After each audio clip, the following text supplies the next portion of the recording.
Tanzanite, a gemstone phenomenon of the mid-20th century. Though this stone has been in the ground for millions of years, it has only been discovered in recent times.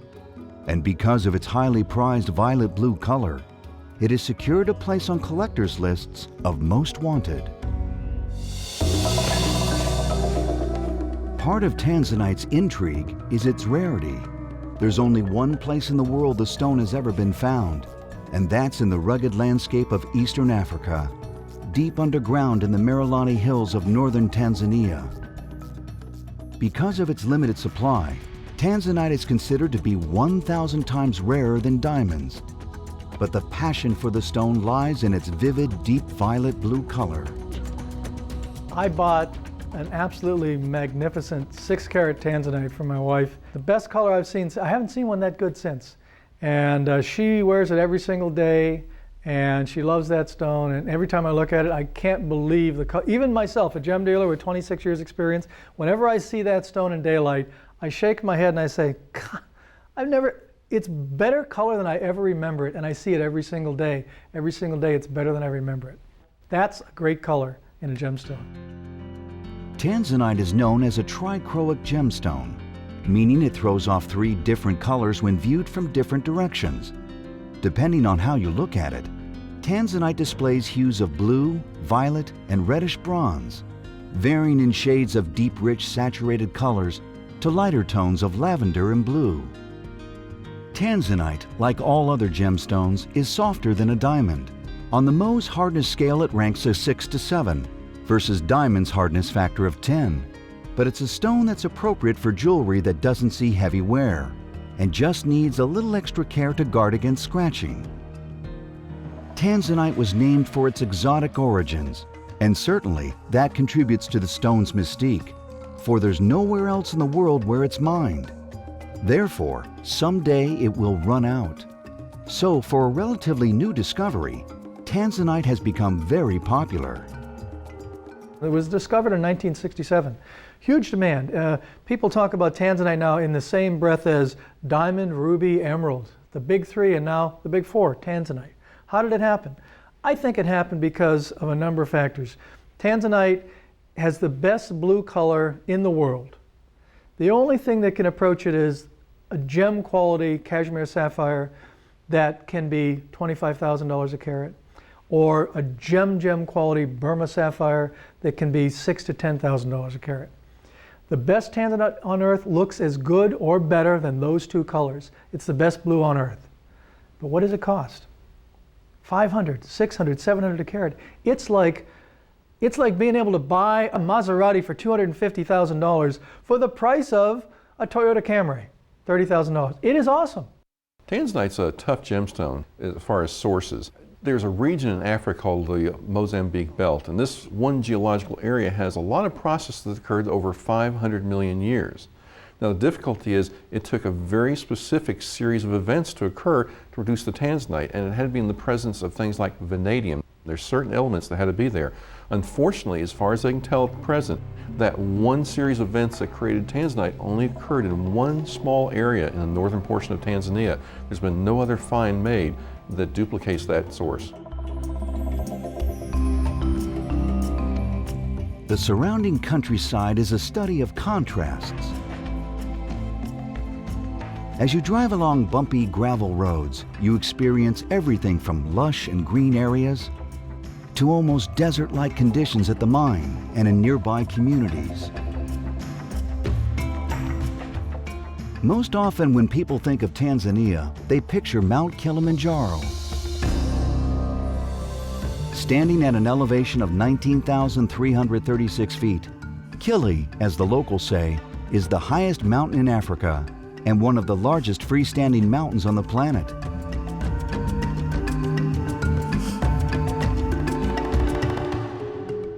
The surrounding habitat is home to one of the largest animal populations in the world.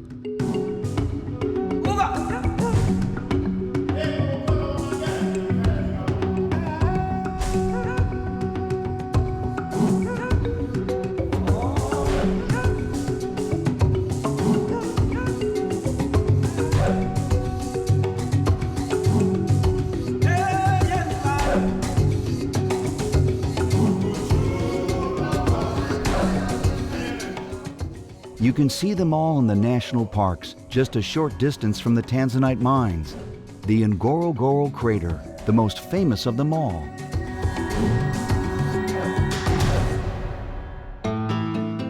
Ngorongoro crater is the largest collapsed volcanic crater in the world. 14 kilometers of isolated natural beauty.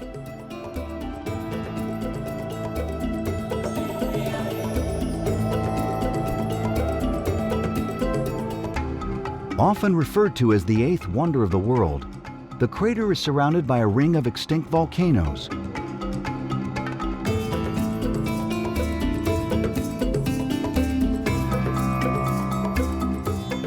And the floor is a natural sanctuary for some 30,000 animals. Indigenous people, known as the Maasai, live with their livestock in harmony with the wildlife and the environment. This is the land where Tanzanite was formed over 500 million years ago. The crystals sat idle until their discovery in 1967. Exactly who discovered Tanzanite is a matter for debate. One story credits a Maasai herdsman who picked up some stones after seeing them sparkling in the sun. Regardless of how this gem was discovered, it quickly emerged as one of the most prized stones of our time, even coined the gemstone of the 20th century. So what exactly is Tanzanite, and how does it get that distinctive color? Tanzanite is a mineral called zoisite, found really only in one place on Earth, which is part of the mystique of Tanzanite. Zoisite in the rough is actually kind of a brownish-greenish color, but a remarkable thing happens to the color when you heat it to around 500 or 600 degrees. It takes on this dramatic violetish-bluish color that's the best on Earth. Tanzanite color ranges from a rich violet blue to bluish violet to many shades in between. The most coveted color is a blue that shows a purplish hue shimmering around it, highly prized in sizes greater than 10 carats. Some rough actually comes out of the earth that way, but most often to get that color, Tanzanite must be heated as many as 3 times at a temperature around 500 degrees Celsius or 932 degrees Fahrenheit. Tanzanite you really do have to heat in order to get that gorgeous violetish blue color. Some Tanzanite that is unheated really doesn't have that very desirable color. This is a piece of rough. This is how it looks once it's mined out of the Mererani Hills in Ursa, Tanzania. Once we get the rough, we see how we can get a clean piece out of it. We see the shape, we try to get out of it. If whatever is appropriate to make a round of it, or a trillion out of it, or an emerald cut out of it, whatever is more appropriate, whichever can give us a better yield for the stone, a better color for the stone, we preform it. Some of the stones like Ceylon sapphires have to be heated before doing the preforms or doing the polish, but stones like Tanzanite, we heat them after doing the whole process, after polishing the stone. Once it is preformed, we get it polished. We have to finish the pavilion part first. We try to get each and every individual facet on the stone. Try to make sure it's 100% accurate. The culet is in the center, the cutting is perfect. That is where all the cutting part and all the flaws are actually taken out. We make sure that there is no inclusion in the piece. We make sure that it is 100% clean and it looks good after cutting. We loop the piece at least from 5 or 6 different angles and see that there is no problem with the stone. After figuring that out, we take the stone to the furnace and we take the piece, we put it in a pot and fill the pot with plaster of Paris and dig the stone into it.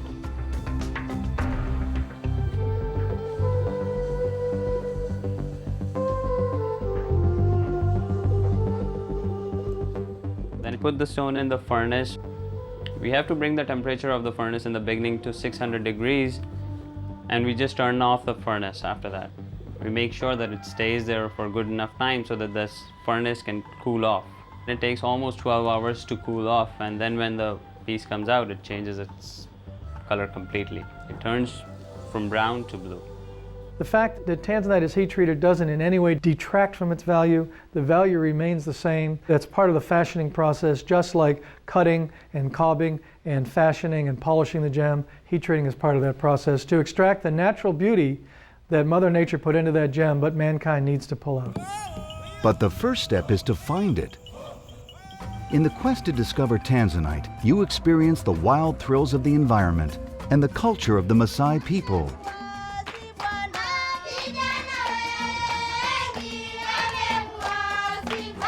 The only known source of Tanzanite, located in the Mererani Hills at the base of Mount Kilimanjaro, is nothing short of a geological phenomenon. As you travel with us to the mines, you can experience 500 million years of Earth's history. Consider what it took to form Tanzanite, a complex series of geological events, just the right combination of pressure and temperature, and the proper mix of chemical elements. Tanzanite crystals are found in sausage-shaped pockets. They exist weathered and exposed, as well as deep within the earth. Surrounding the Tanzanite areas are several indicator minerals. Chief among them, rhodolite and savarite garnet, other celebrated gems. This means that most of the rock in a Tanzanite mine is not Tanzanite. In fact, about 70% of a miner's time is spent removing tons of earth to reach small pockets of Tanzanite. Only about a third of their time is spent actually pulling the gem out of the ground. Tanzanite mining is probably one of the toughest types of mining. A lot of times when you're mining, you'll find veins and you can follow the vein in pretty much a straight line path.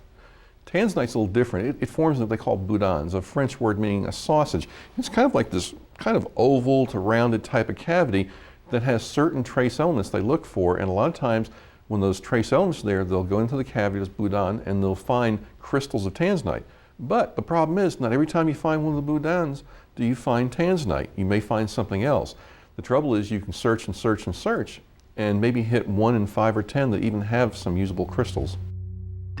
The strike zone, or Tanzanite bearing area, extends just shy of 4 miles in length. That's it. Within that area, there are more than 200 mines in 4 main blocks, each with its own unique characteristics. Tanzanite is mined in basically a 6-kilometer strip that's probably less than 2 miles wide. What the government has done is divide it up into 4 different sections, blocks A, B, C, and D, and they give out leases. And when you have one of those leases, you can go into that area and mine. Actively mined blocks B and D are filled with hundreds of small mining operations. Block B has a reputation for producing large amounts of Tanzanite, while D is known for exceptional color. Mining inside blocks B and D is very primitive. There are a few exceptions like this mine that is mechanized to help workers into the mine. Most are accessible only by ladder. It was pretty interesting to walk into some of these individual mine sites where they had their small plots.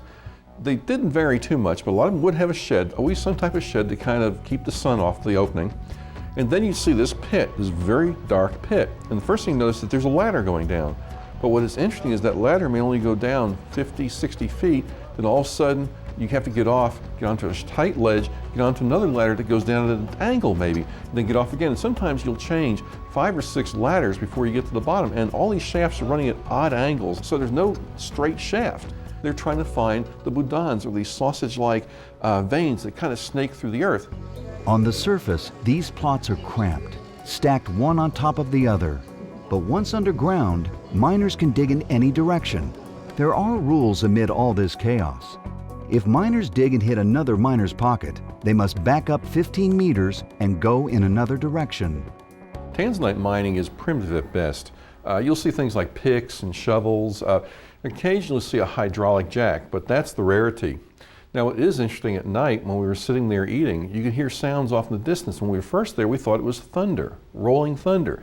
Then we realized that it was the miners going down into the depths of the mines, placing charges, coming back out and setting the charges off. So what you'd hear in the distance is rolling boom, boom, and it sounded like storms. It was actually the miners clearing the way to get to some of the boudins for Tanzanite. While small-scale miners run blocks A, B, and D, a major corporation mines all of Block C.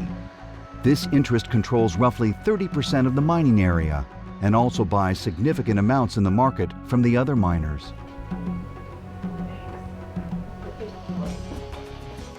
Inside Block C, miners have the advantage of machines to help carry out debris and process Tanzanite rough. You're looking inside the main shaft of the most mechanized mine in Tanzania. Here, miners spend long, exhausting hours pulling bag after bag out of the ground, not one of which has any Tanzanite in it. Remember, about 3/4 of a miner's time is spent removing debris in their quest to reach a Tanzanite pocket. During a typical day inside the mine, miners dig and fill their bags with debris. Using a cable system, the bags are attached by rope and sent down the mine tunnel. Using a machete, each bag is cut from the cable, passed from miner to miner, then poured into the skip and sent out of the mine for dumping. The contrast between Block C and the others is evident above ground as well. You go and look at A, B, and D, and they're pockmarked with holes and buildings, and it looks like a Wild West town. You go to C block, and it looks like Serengeti. They've reclaimed all the land, they do all their mining underground, and the top looks absolutely beautiful and pristine, just like the rest of the country. Tanzanite processing is also state-of-the-art. Block C's machinery has the capacity to process 10,000 tons per month in a single shift. This machine sorts through the rough, discarding taka, Swahili for waste. Anything Tanzanite weight or heavier continues on for sorting and preparation for sale on the market. No matter what mining block produces the Tanzanite, it all travels to one central location, the buying district in Ursa. About 1 hour's drive from the mines at the base of Mount Kilimanjaro, the buying district serves as the hub for all the miners and traders needing to sell and buy Tanzanite. Situated halfway between Cape Town and Cairo, Ursa offers a taste of modern Africa as a cosmopolitan center, as an historic site where important modern African peace treaties and agreements are signed, and as the starting point for many safaris.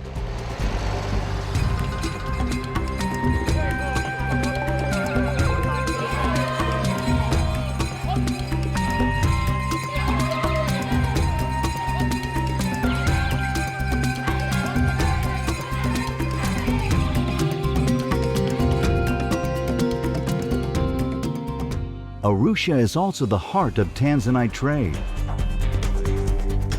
Guliondoi Road serves as the gem buying center. The street is lined with gem offices. Dealers see traders all day, hoping to negotiate good prices on all kinds of gems, from Savarite, aquamarine, and ruby, to most of all, Tanzanite, the country's prized gem. Well, outside the doors in the morning, you have a bunch of people start lining up early. They're all trying to get there with their small amounts of rough, and they line up, open the doors, and they come in one right after another. They sit down, they put the stones out, and a lot of times these are very small parcels. You'd be amazed. Deals are made on everything from large Tanzanite lots to small parcels brought in by local Maasai tribesmen.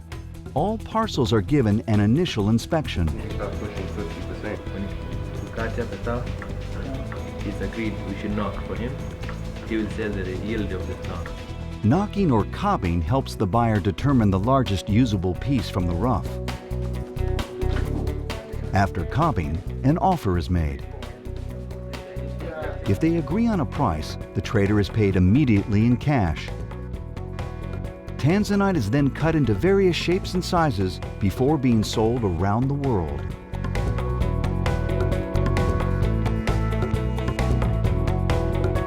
These are the pieces of rough. They're mined in Tanzania. The local miners, the Maasai tribes, go to the mines deep under the earth and they find some raw, big rocks.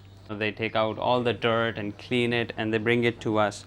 Once it comes to us, our office, our expert people in Ursa, they look at the piece and they figure out what they can get out of it. You know, sometimes a 200 carat piece of rough will only give you 2 small pieces. It may not be very clean, but sometimes when it's clean, you can get a big rock out of it. You can get a big, beautiful stone out of it. But it requires a lot of expertise and experience for a person to figure out what he can get out of a stone. It can be very confusing for a person also to judge. The piece might look, but once you start cutting it, you might start finding new flaws in it, new inclusions in it. Your cutters, they see it, they tell you what kind of a shape you can get out of it, what kind of weight you can get out of it, and we have to make all those projections before. Sometimes you can be off, but most of the times, because you're so experienced in it, you get the right projections. This person here is an expert in looking at a piece of rough. He makes marked points on it, on the cleanliness of the stone. He then sends it over to that person, who then cuts the piece of rough. He sees where it has to be cut from, and he cuts it accordingly.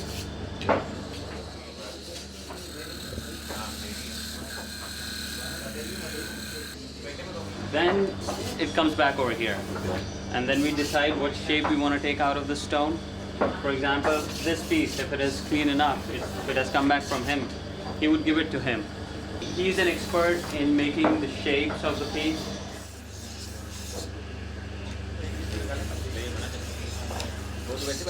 We will discuss it between ourselves, and sometimes he might have a different opinion and we might have a different opinion, but usually they're very accurate. Because of this, they process hundreds and thousands of stones. They know what will come out of it. They look at it and they make a piece out of it. Which we check it with gauge. If we want to make a calibrated piece out of it, we'll check it over here, and then it goes over there, which is the polishing stage.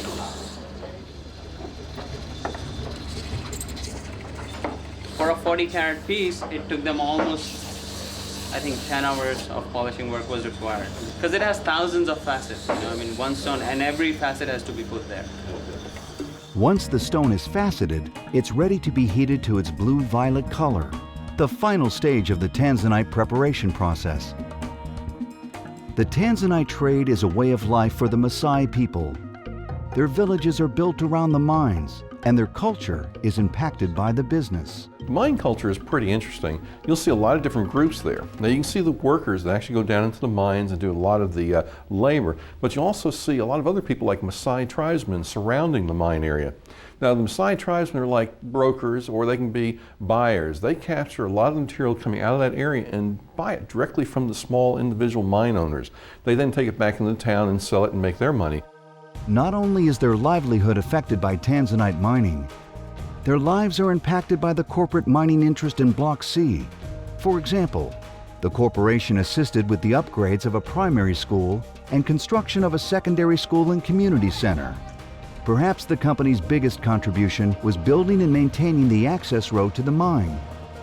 With so many factors to consider, what does the future hold for Tanzanite? As we've all heard, there's 12 to 15 years of Tanzanite left in the ground. And it's a gorgeous gemstone. When a gemstone like that has a very broad appeal, when the mines dry up and there's no more supply, the price goes through the roof.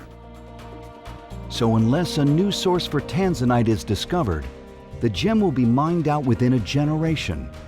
And children in the 21st century and beyond will be left to gaze at its beauty in private collections or in museums around the world.